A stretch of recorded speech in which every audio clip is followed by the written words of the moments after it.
Hello everybody and welcome back to another blind commentary of Jormungand episode 11 and this is once again another two-parter if I am not mistaken. I think this is.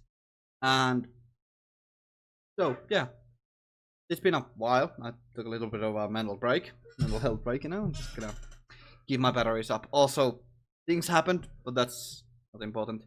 Regardless, I am excited to continue forward.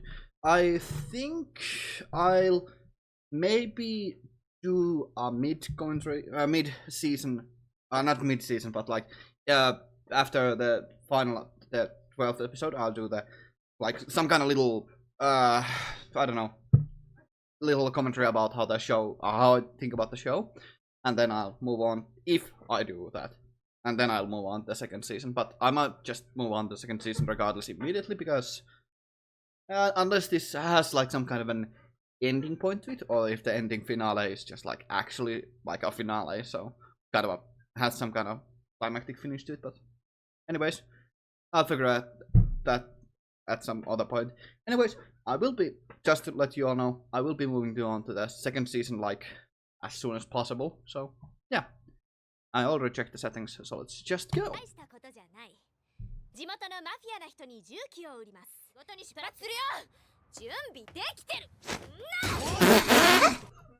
Oh my god! Well, he's freaking dead. Well, now Coco is pretty small, but still, Jesus, that is. Coco is pretty pissed, or rather agitated, I would say.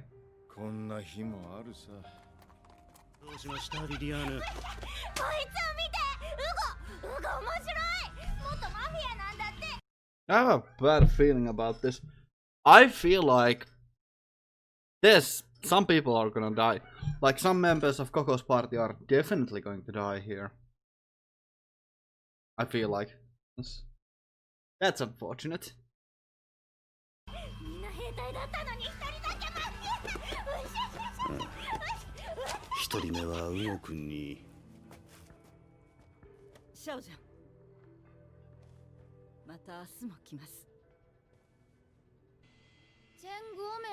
Okay. This is kind of an interesting little structure here we have, that we are following 4 different groups of people at the same time, and this is going to be interesting how the storylines eventually will converge. Most likely, of course, we won't get a big conclusion on this episode. There will be a conclusion, of course, that will be probably the death of someone, probably Ugo, maybe not, we'll see. But next episode is gonna be like the conclusion. I hope that they can actually manage to get all of these storylines logically connected together.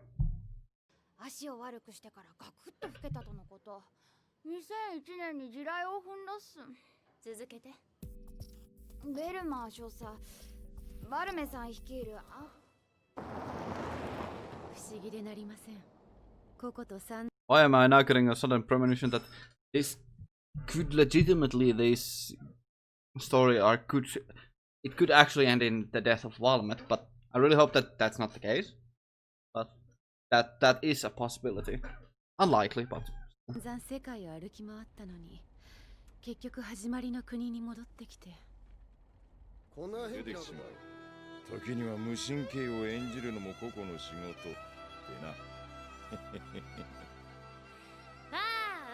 Man, there's a lot of like, well, it's not subtle, but there's like some really interesting like characterization here, and there's like some very cool like exploration about the role of a leader, especially when you're in dangerous job like that. So dangerous profession. So yeah, that's pretty interesting. It brings up a lot of topics like, should you be a cold or warm like leader, and how open to your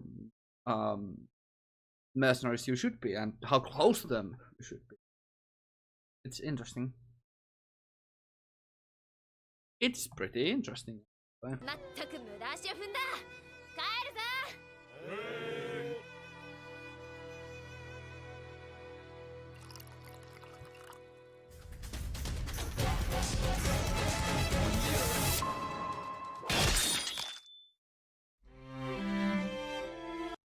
I was afraid of that. I'm not actually gonna watch the preview for the next episode. That could have some kind of spoiler in that. Oh dear. Well, alrighty then. So, as I kind of expect, it was somewhat obvious that Ugo would be in danger of dying there, and the episode ended with that being the most likely scenario. Of course, since it got to black, we are not exactly certain of that, but I would say that he most likely did. That is. Anyways, that was a really cool little interesting episode. We followed like 4 different groups of people there and explored a lot of interesting topics there, and like a lot of characterization was given to huge parts of the people. Just like some backgrounds were explored and character was developed and all that. So yeah. Also, there was a little note here that I kind of liked about something that Jonah said. Mostly because Coco said that she ordered Jonah to follow Valmet in case she went missing.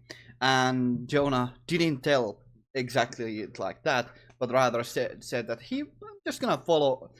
He said to Valmet that I will follow you because I think that's better for Coco. So that is a really interesting aspect there. And yeah, I like it. It builds character. There's a lot of characterization for all of the characters that have featured prominently. So I freaking love it so much. This is really cool.